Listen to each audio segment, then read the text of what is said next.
I'm going to start out this little video, hello everybody, with a little tune that comes from the Ozarks of southern Missouri.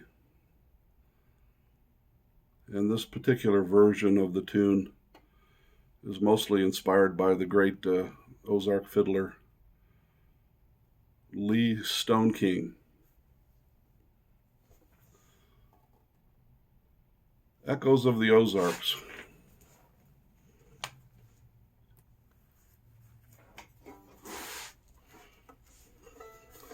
Let's make sure we got a good view here.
Echoes of the Ozarks.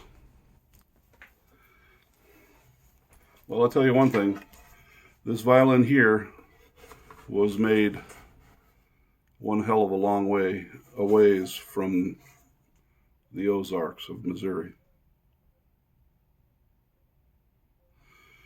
This violin was made in the city of Nagoya, Japan, circa 1920, right after the First World War. And let's take the shoulder rest off here. It was made at the Masakichi Suzuki factory.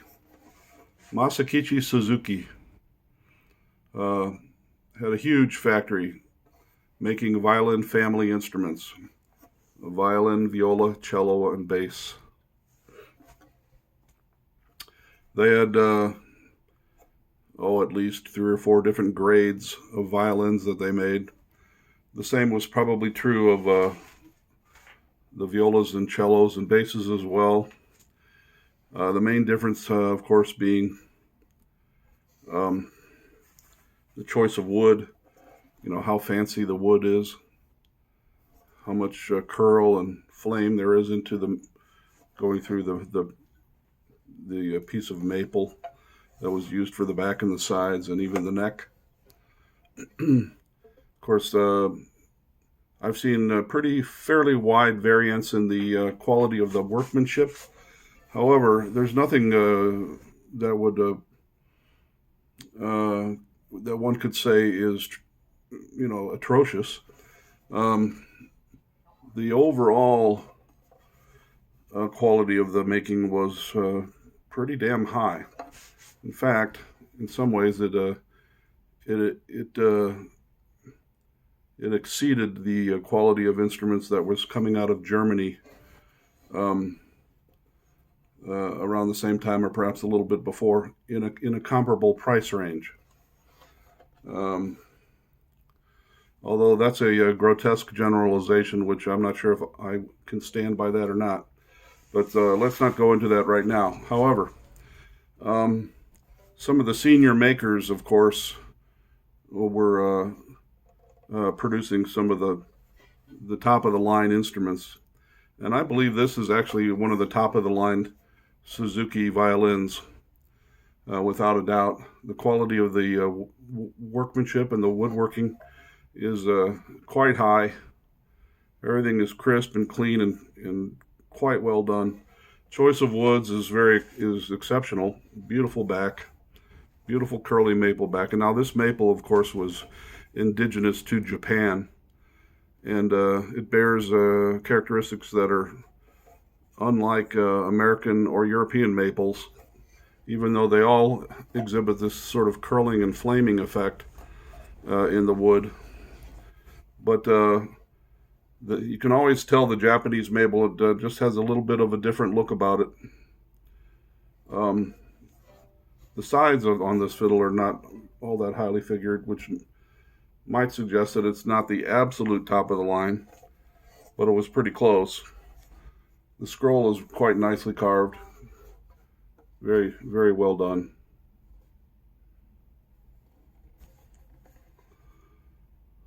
Everything measures up very well. The neck angle's good, although the overstand here is a little low, so I'm going to probably have to wedge up the fingerboard just slightly. I need to get a little more height out of the fingerboard projection. But I guess I must confess that when I first got this violin, the tone was rather lackluster.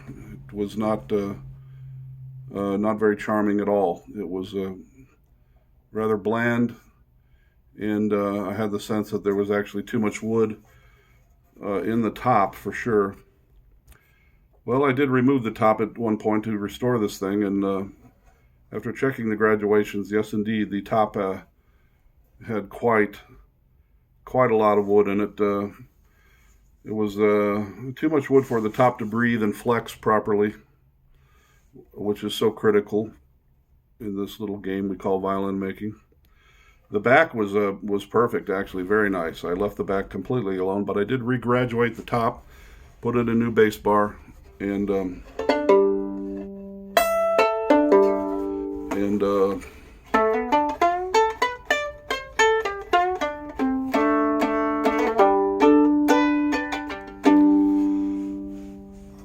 when I got it all back together, boy, I was pleasantly surprised. I took great care not to over-thin the top, because that can spell doom for the balance and the sound of a violin, that's for sure. But boy, was I surprised. This thing really has a wonderful, even sound, and a lot of overtones. It really has a nice ring to it. It's got good meat on the low end. It's really quite a lovely little fiddle, I must say. Having said all of that,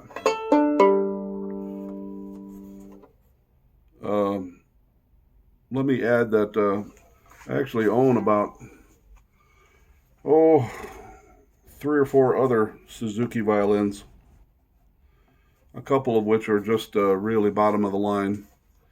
One of them was actually, it's in pieces. Somebody painted it over with red barn paint. it's it's atrocious. One of these days I'll strip it all, and just as a project, I'll try to get her back together, just for the hell of it. But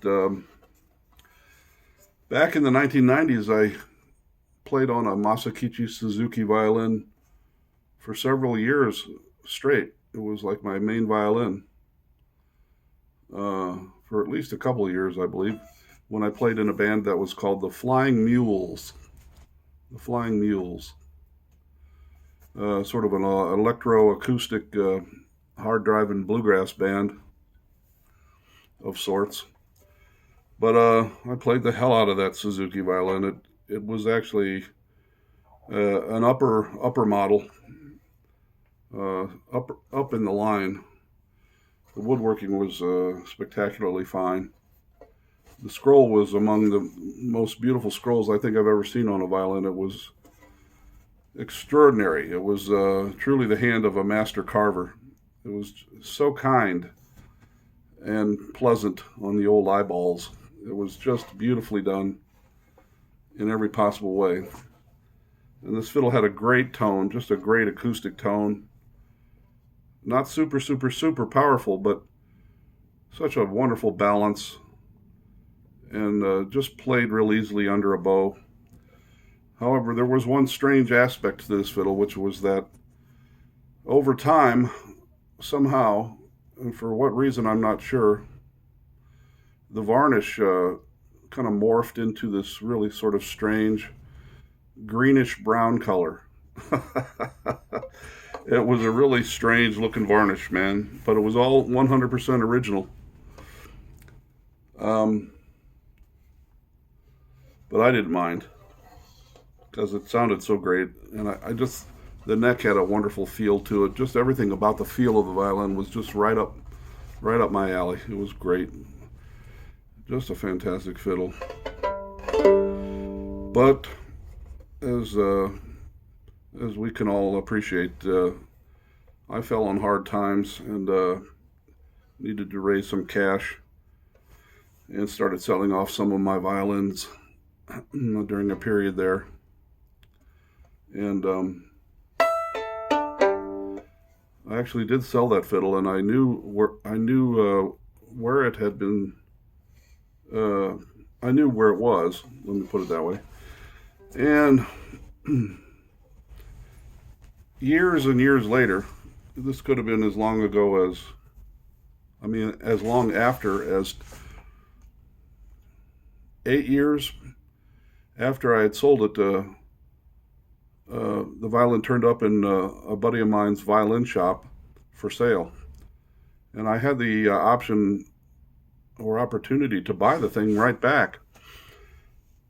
I did go look at it, and it was it hadn't changed much. It was pretty much the same really nice violin.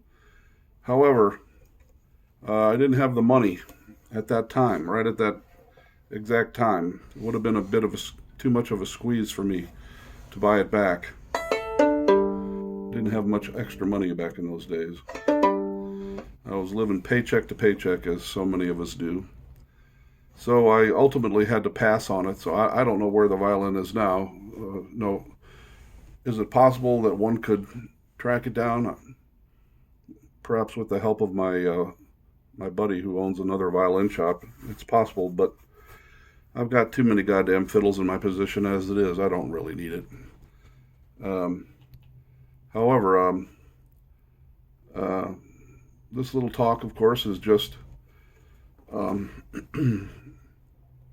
of a little expose on Masakichi Suzuki violins. I have 2 or 3 more coming right up that I'm going to restore. But I was very, very surprised and pleased at how this turned out.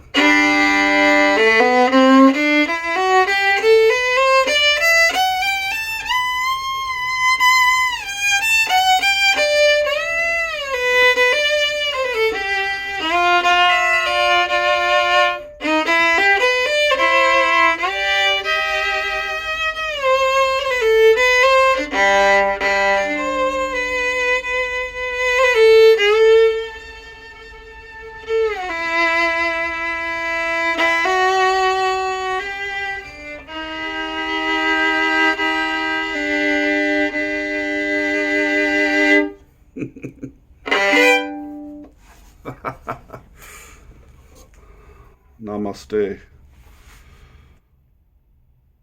Blessings to all of you on this Christmas season. It's December 23rd tonight, 2020. Christmas only being a couple days away. I send out